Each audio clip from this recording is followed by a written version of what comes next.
day I graduated college in 2005, I decided to start a rental company. It took a few years until it became successful enough to be my full-time job, but now it's all I do. My hope is to help you by sharing my knowledge.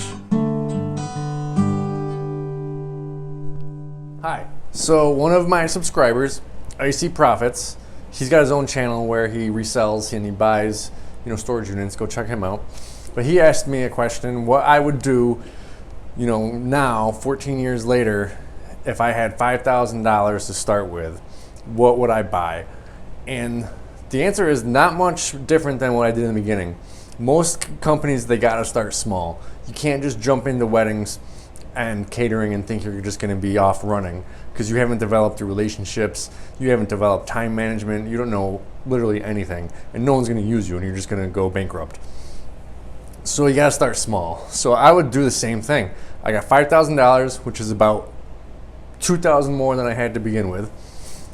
I would buy a 20 by 20 pole tent, 20 by 30, and 20 by 40. And because I have a little extra money, I would buy a second 20 by 20. Because a 20 by 20 you can easily do by yourself if people bail out on you. And looking at my metrics on the computer, 20 by 20 and 20 by 40 are far more popular than the 20 by 30. So I would just go with the cheaper one and get the 20 by 20. I would buy those tents, 20 by 20, two of them, 20 by 30, 20 by 40, and I'd buy tables and chairs for each one of those tents. So 6 tables, 8 tables, 10 tables, and chairs to go for each one of those. Then I would buy sides for half of each one of those tents, because usually like a small graduation party kind of thing, they're not doing enclosing the entire tent. They're usually just doing a corner. So I would just do half sides. There's only really one thing that I would do different than what I did back then. Back then I was just trying to save the profits to buy more tents. The tents are the expensive part and the hard part. I would do more add-ons. Back then I didn't realize that these low-cost items, add up and can add significant amounts of money to what you make that summer. I would get coolers, I'd get fill and chill tables, garbage cans. If I could find butt depots cheap enough, I'd get those. I would get cocktail tables. I'd get 2 cocktail tables for every tent and sell it hard. When someone says they want 20 by 20, that'd be great. All right, you need a 20 by 20, you need 6 tables, you need 50 chairs. We'll side half of it for you. Only half usually on small tents because you can move them if you want, or block the neighbors. You don't really need the full amount. And we'll throw 2 cocktail tables on there. Everyone gathers around the cocktail tables. So you'll throw those outside the tent and that's where everyone will be hanging out. Now this doesn't seem like much, $8 to $10 for a cocktail table, but you do that with every single one of your tents, 5 tents, 2, 4, 6, 8, 10. That's an extra $80 to $100 every week. Every month, that's another $400. That's a car payment. What would you do with an extra $400 right now? So that is what I would do different. I would do the basics like everyone else does, start small. But now I understand these add-ons. And so I would just get some of those, and they're not expensive. They're not breaking the bank. And then you're on to your next step, which varies from market to market. But he also asked, how would I prioritize what I buy next? And I never just decide to buy something.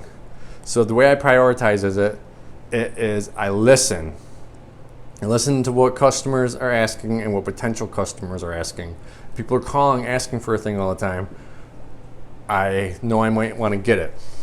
But along with listening, you have to record, because you can't just remember or think, I think I got a few phone calls for that. You have to know. Like right back here, this is our recording for this year. Right here is red carpet. 6 phone calls before we bought it. Podium, we're at 5. I usually go to 10, but the red carpet, we kind of just jumped the gun on because a big client needed it. So this is what I do every year. Someone calls and asks for something, I start recording it. Once I get to 10, I know it's a good investment. So I listen and record, and that's how I decide what I'm going to buy. I also develop relationships. Even before I was into catering and stuff, I was talking to the caterers. I was going in and saying hi and saying, hey, this is what I do. I'm not big right now, but maybe one day I'll have the things you need. What are the things you need? And then they tell me, and then I'm prepared. And then I also would go on the websites of every one of my competitors and see what they have. And I wouldn't know if those things go out or if that was like a thing they just bought special for someone, but I at least see what they have. So that's how I prioritize what I'm going to buy. Listen and record is the most important because you'll know exactly what people want and you'll be able to keep track of it. Check out your competitors, see what they have, because if they have it, it's most likely going out. And develop the relationships, even if you're not there yet. Even if you can't handle a caterer, you can't handle a college, you can't handle a wedding venue, just go in and say, hey, I'm not a big company, but I want to be. So what is it that you need? Maybe 5 years from now, I might have it, but I just need to know right now. So don't ever think you're smarter than anyone around you, and that you just know what people want, because you don't. You gotta do this listening and recording and developing relationships. I kind of hope that I feel like I rambled a little bit, but I kind of hope that answers. To bring it all around, I'd start small, 3 tents, 1 extra 20 by 20, tables and chairs for all of it, sides for each half of the tent. Oh, lights. I would have lights for some of the tents because that's fast, easy money.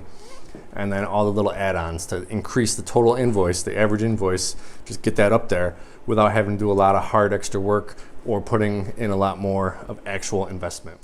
And I want to remind you of one more thing. Sorry, I thought about this after I left the warehouse, so now I'm home. But I want to remind you, when you're starting, you need to find the best prices, which obviously you're going to try to do. But I just want to remind you that when you buy an entire package from a manufacturer, say Eureka Tents, Aztec Tents, Selena, they're tent manufacturers. If you buy a whole package from them, the top, the center pole, the side poles, the stakes, they charge a lot for all the hardware. So when you get quotes, get a quote. Oh, there's my cat. So when you get quotes, get a quote for just the top only and the whole package. And then find, the distributors around you. Like there's one called Advantage Tent Fittings. There's one near me called Fred's Tents. They sell all the hardware and things for tents. And they're usually a lot cheaper. So you get those quotes for the tent top and the full package, and then you find someone close to you, the nearest that you can find, that can sell you the center poles, side poles, and stakes. And you get those quotes in, and then you compare them and add the shipping in. What you'll generally find is if you buy the tent top from the big manufacturer and all the hardware from another company, even with shipping added in, it's way less than buying the whole package from the tent manufacturer. They upcharge the hardware like crazy because they're just buying it from someone as well and then upcharging. So with all that, buying those few tents, getting the tables, chairs, sidewalls, lights, and getting all those add-on things, just make sure you're getting the best price and don't fall into the trap of buying everything from one person. Always check to see if this person can sell you the tent and if this person can sell you the side poles, and add the shipping in and see if it's cheaper. So I hope that kind of answers. That's a good starting position. That's basically what I did. That is basically every company around me. I've helped like 3-4 companies around me decide what they're going to do. And they started all small, just like me, and then they grew into weddings. And none of them are at catering level and doing colleges and stuff yet. They don't really want to be because it's kind of crazy. But that's where everyone starts. You start small and you listen to what people need and record it, and that informs your decisions on what to buy next. Thanks for watching.